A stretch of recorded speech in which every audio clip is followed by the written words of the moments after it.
श्री शिवाय नमस्तुभ्यम। स्वागत है आपके अपने चैनल धार्मिक कथा और कहानियों में। आज के इस वीडियो में हम आपको सावन मास में आने वाले सोमवार व्रत की संपूर्ण जानकारी देने जा रहे हैं कि पूजा आराधना कैसे करनी है, व्रत विधि क्या है, कौन कौन इस व्रत को कर सकता है, अगर पीरियड्स में है तो इस व्रत को कैसे करें या ना करें। सावन मास में सोमवार का व्रत भगवान शिव की कृपा दिलाने वाला व्रत होता है। भगवान भोलेनाथ की कृपा पाने के लिए सोमवार का व्रत बहुत ही श्रेष्ठ व्रत होता है। आप किसी भी कामना से ये व्रत अगर करते हैं तो आपकी कामना, आपकी मनोकामना शीघ्र ही पूर्ण हो जाती है। वैसे तो भगवान भोलेनाथ के कई व्रत आते हैं, जैसे कि हर माह आने वाले प्रदोष व्रत या शिवरात्रि। अगर हम बात करें सिर्फ सोमवार के व्रत की, तो 3 तरह के सोमवार के व्रत होते हैं।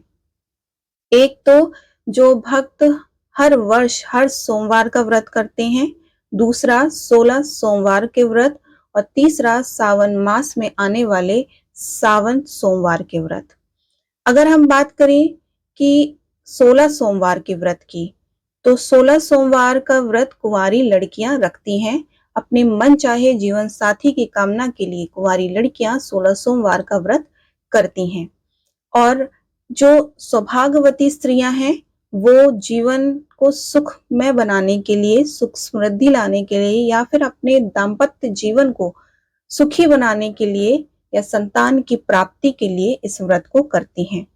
अगर हम बात करें कि आप पुरुष भी इस व्रत को कर सकते हैं, तो जी हाँ, पुरुष भी इस व्रत को कर सकते हैं।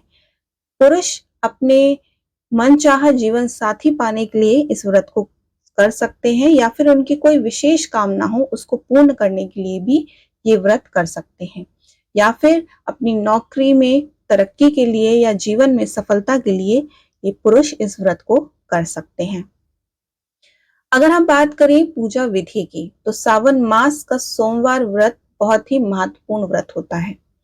तो उस दिन आपको करना क्या है? जैसे कि आपको बता दें कि इस साल सावन माह में पहला सोमवार 22 जुलाई को पड़ रहा है और इस साल 5 सोमवार व्रत पड़ रहे हैं। तो 22 जुलाई को ही आपको प्रातःकाल जल्दी उठकर स्नान आदि करने के बाद स्वच्छ वस्त्र धारण करना है। हालांकि शिव जी को सफेद रंग बहुत पसंद है, आप चाहें तो शिव जी के प्रिय रंग को धारण कर सकते हैं, लेकिन अगर आप पुरुष हैं तो सफेद रंग धारण करें, जैसे कि धोती कुर्ता या कुर्ता पैजामा या कोई भी सफेद वस्त्र। लेकिन अगर आप सुहागिन स्त्री हैं तो कोशिश करें कि सफेद वस्त्र ना ही धारण करें। आप उसकी जगह कोई भी रंग के कपड़े पहन सकते हैं। कुंवारी लड़कियां हैं तो आप किसी भी रंग का वस्त्र धारण कर सकती हैं, पर ध्यान रखने वाली चीज ये है कि इस दिन काले और नीले रंग के वस्त्र ना ही धारण करें तो ही अच्छा है। स्वच्छ वस्त्र धारण करने के बाद आपको पूजा मंदिर, जो भी आपकी जो जगह है जहां पे आपका मंदिर है, अगर आपके मंदिर में भगवान शिव की मूर्ति है या फिर घर में शिवलिंग है, तो अगर नहीं है आपके घर में शिव जी का फोटो या कोई भी शिव जी की मूर्ति नहीं है, तो आप उसको पहले से ही ला करके वहां मंदिर में स्थापित करें और आसन बिछाकर बैठ जाएं। आसन बिछाकर बैठने के बाद सबसे पहले शुद्ध घी का दीपक प्रज्वलित करें। दीपक प्रज्वलित करने के बाद आपको व्रत का संकल्प करना है। जैसे कि आप सोमवार का व्रत करने जा रहे हैं तो उसका संकल्प लेना भी बहुत ही जरूरी है, वरना आपका व्रत व्रत नहीं कहलाएगा, वो उपवास कहलाएगा। तो संकल्प कैसे लेना है? हाथ जोड़कर हाथ में थोड़ा सा जल लें, अक्षत लें और सफेद पुष्प लें।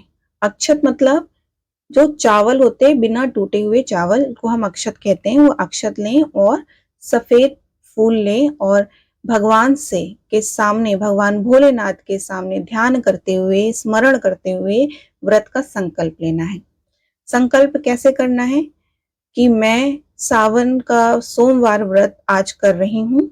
अगर आपकी कोई विशेष कामना है या फिर कोई आपकी मनोकामना है, जिस मनोकामना से आप इस व्रत को कर रहे हैं, तो वो मनोकामना आपको भगवान शिव के सामने बोलना है और इसके साथ ही भगवान शिव से प्रार्थना करनी है कि वो इस जो भी आपकी कामना है उसको पूर्ण करें और इस व्रत को पूर्ण करने की शक्ति दें।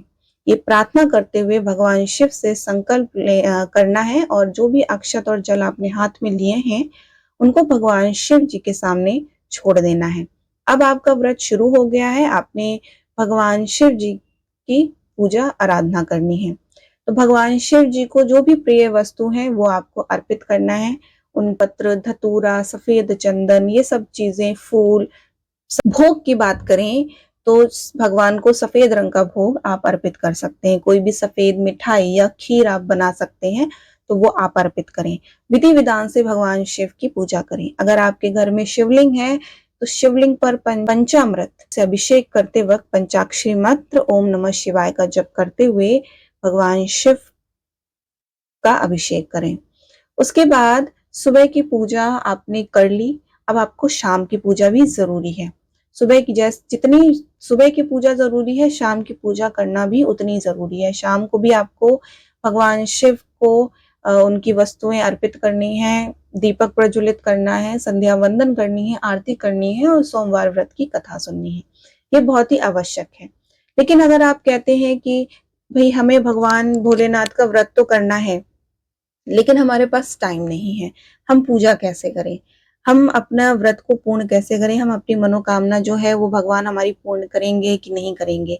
देखिए, अगर आपके पास जितना टाइम है आप उतना ही भगवान भोलेनाथ को दीजिए। भगवान भोलेनाथ ये नहीं कहते कि आप दिन भर बैठ करके उनका मंत्र जाप कीजिए, नहीं, आपके पास जितना समय है। अगर आपके पास सुबह का समय हो आप सुबह उनका विधिवत रूप से पूजन करिए।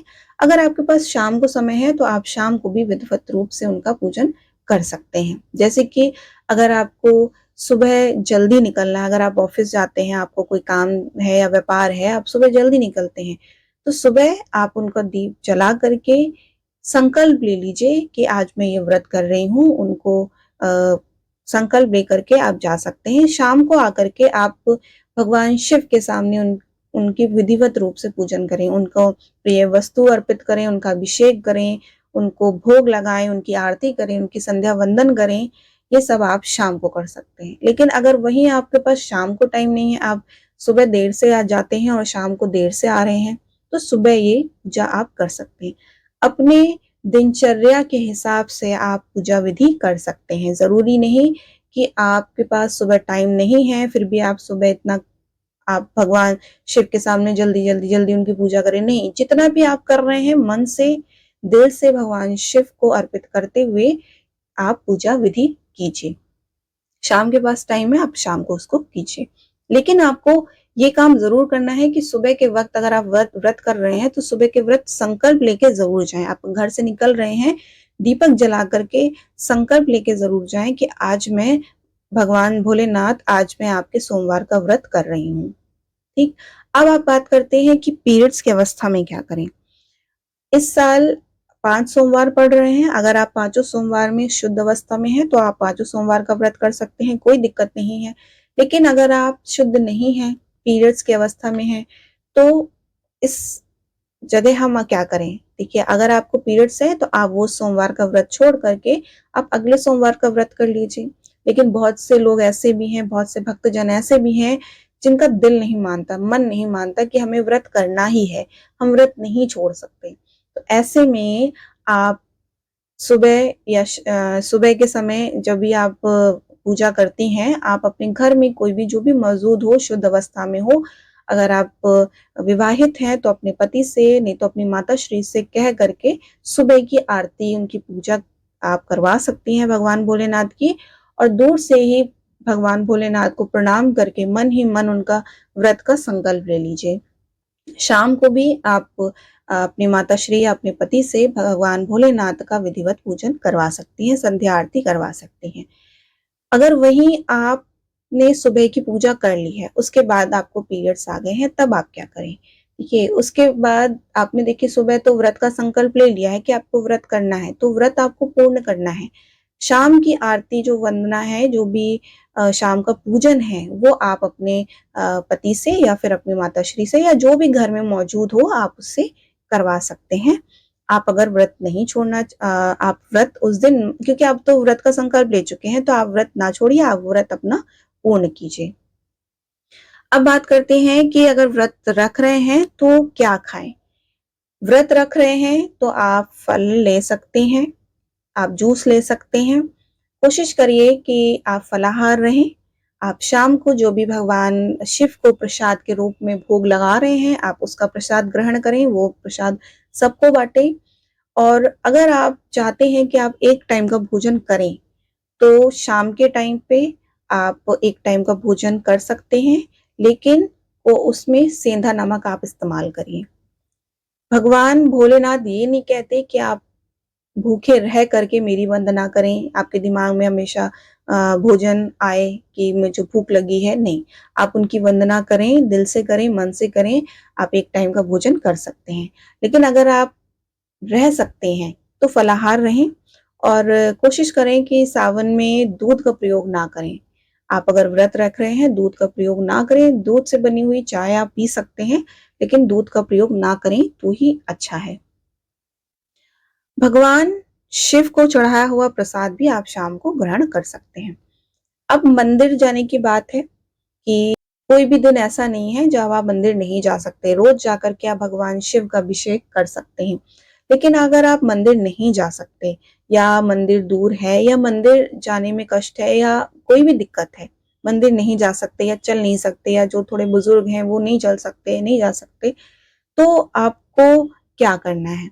आप मंदिर नहीं जा सकते, अगर आपके घर में ही शिवलिंग स्थापित है, तो घर पे ही आप शिवलिंग का अभिषेक करें।